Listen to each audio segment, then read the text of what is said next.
മേയറമ്മ കട്ടക്കലിപ്പിലാണ്.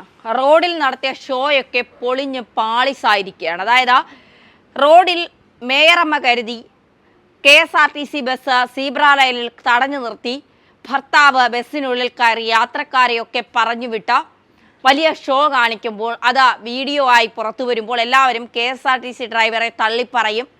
തിരുവനന്തപുരത്തിൻ്റെ അല്ലെങ്കിൽ തലസ്ഥാനത്തിൻ്റെ മാതാവായ മേയറമ്മയ്ക്കും കുടുംബങ്ങൾക്കും അല്ലെങ്കിൽ കുടുംബത്തോടൊപ്പവും ഭർത്താവിനോടൊപ്പവും നിൽക്കുമെന്ന്. പക്ഷേ ഒരു പാവപ്പെട്ട ഡ്രൈവർ, അമ്മയെയും മകനെയും സംരക്ഷിക്കാനായി ഉപജീവനമാർഗം നടത്താനായി പോകുന്ന ഒരു ഡ്രൈവർ, അയാൾ നല്ല തൻ്റെ ഇടത്തോടെയാണ് പറഞ്ഞത്, നിങ്ങൾ ആരായാലും എനിക്കൊന്നുമില്ല, കേസ് കൊടുക്കണമെങ്കിൽ കൊടുത്തോ.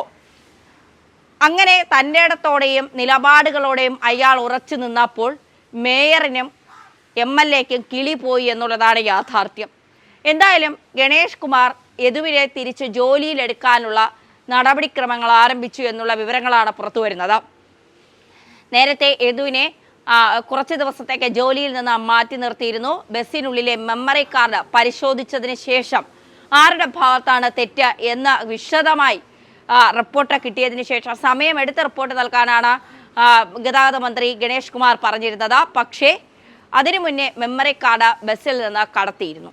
അതായത് ആരാണ് തെറ്റുകാരൻ, യദുവാണോ തലസ്ഥാനത്തിൻ്റെ മാതാവാണോ തെറ്റുകാര് എന്നറിയാനായുള്ള ഏക പോംവഴി ആ മെമ്മറി കാർഡായിരുന്നു. യദുവാണ് മോഷ്ടിച്ചതെന്ന് സഹാക്കന്മാർ ആവർത്തിച്ച് പറയുന്നുണ്ട്. യദു പറയുന്നുണ്ട്, എന്നെ രാത്രി 10:30 പോലീസ് സ്റ്റേഷനിൽ കൊണ്ടുപോയിട്ട് പിറ്റേന്ന് രാവിലെയാണ് വിടുന്നത്. പിറ്റേന്ന് ബസ് സ്റ്റാൻഡിൽ വന്നപ്പോൾ മേലുദ്യോഗസ്ഥനെ കാണാനായി ബസ് സ്റ്റാൻഡിലേക്ക് എത്തിയപ്പോൾ ആ ബസ് കണ്ടിരുന്നു. പുറത്തുനിന്ന് നോക്കിയപ്പോൾ ക്യാമറകളും മറ്റു സംവിധാനങ്ങളും എല്ലാം ബസ്സിനുള്ളിൽ ഉണ്ടായിരുന്നു. പിന്നീട് എന്താണ് സംഭവിച്ചതെന്ന് തനിക്കറിയില്ല എന്നാണ് യദു പറയുന്നത്.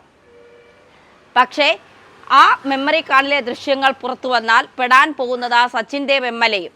കാരണം ടിക്കറ്റ് എടുത്ത യാത്രക്കാരെ ഇറക്കിവിട്ട MLAക്ക് ആ പണി വരും.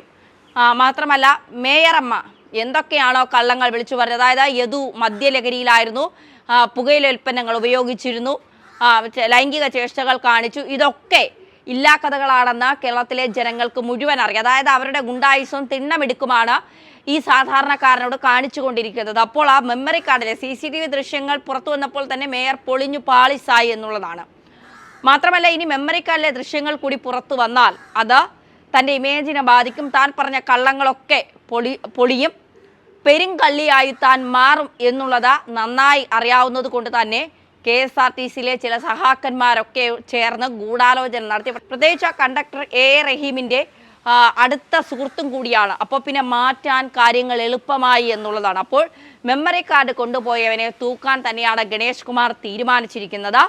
അത് ഉടനെ തന്നെ സംഭവിക്കും. അതാരാണ് എന്ന് ഉറ്റുനോക്കുകയാണ് കേരളവും. കാരണം നിരവധി തെളിവുകളുള്ള ഒരു ചെറുപ്പക്കാരനെതിരെ വെറുതെ ഇല്ലാക്കഥകൾ പറഞ്ഞ് ഉണ്ടാക്കുമ്പോൾ അതിന് കൃത്യമായ തെളിവുകൾ വേണം. ആ തെളിവുകൾ ഉണ്ടായിരുന്ന മെമ്മറി കാർഡ് നശിപ്പിക്കേണ്ടത് ആർക്കാണ്, അത് നശിപ്പിച്ചാൽ ഗുണം കിട്ടുന്നത് ആർക്കാണ് എന്ന് കേരളത്തിലെ ജനങ്ങൾക്ക് മുഴുവൻ അറിയാം. അതുകൊണ്ട് തന്നെയാണ് ആ മെമ്മറി കാർഡ് മാറ്റേണ്ടവർ തന്നെ മാറ്റി, സംരക്ഷിക്കേണ്ടവരെ സംരക്ഷിച്ച്. എന്തായാലും അക്കാര്യത്തിൽ കൂടുതൽ നിലപാട് കടുപ്പിക്കാൻ തന്നെയാണ് മന്ത്രി ഗണേഷ് കുമാറിൻ്റെ തീരുമാനം.